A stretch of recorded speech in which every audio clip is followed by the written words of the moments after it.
Good morning, everybody. I'd like to take a minute first to extend a very special welcome to Liz James and everyone who's here joining us today from the UU Hysterical Society. In case you don't know what that is, like I didn't know what that is when I first heard of it, the UU Hysterical Society is a group of Unitarian Universalists who believe in the importance of humor and laughter in spiritual life as well as in everyday life. So today we're going to be talking about failure and success, when things might go wrong, and how we might be able to steer ourselves back on track after they do. Because things will definitely go wrong sometimes in life, and how we handle it when they do makes all the difference. It can be really hard when things go wrong to try again, to get back up and keep going after you fall down, because it can hurt and it can be scary. I think that's why a lot of people like superhero stories. No matter how hard things get, they're always able to get back up and keep going. I have a story like that for you this morning. It's not about a superhero though. It's about an egg. An egg most of you have probably heard about, even if you hadn't heard the whole story. His name is Humpty Dumpty, and this story is about how he managed to get back up and how doing so helped him to grow. I hope you enjoy it.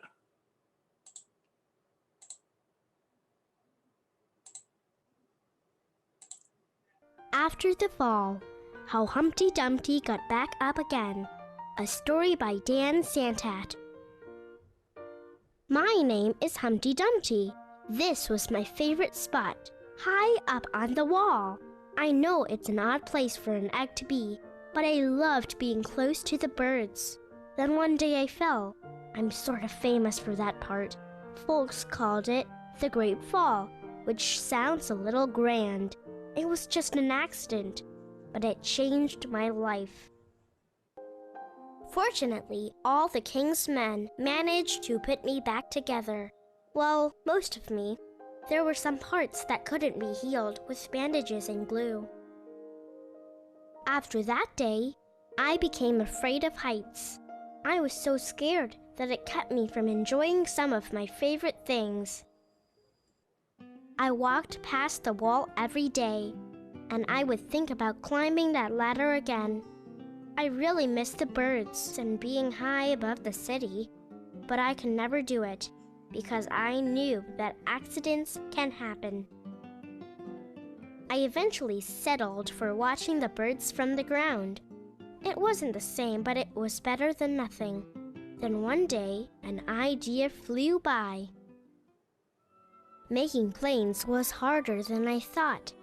It was easy to get cuts and scratches, but day after day, I kept trying and trying until I got it just right. My plane was perfect and it flew like nothing could stop it. I hadn't felt that happy in a long time. It wasn't the same as being up in the sky with the birds, but it was close enough. Unfortunately, accidents happen.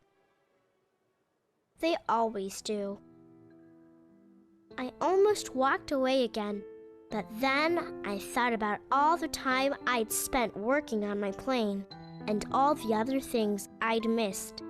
I decided I was going to climb that wall, but the higher I got, the more nervous I felt. I didn't want to admit it.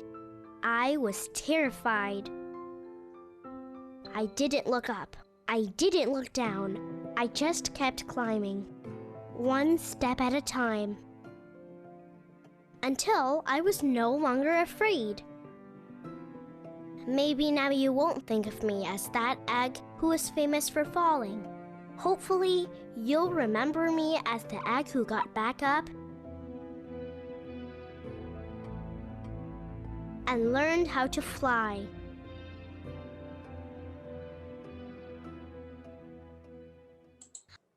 Thank you everyone for listening. I hope you enjoyed that.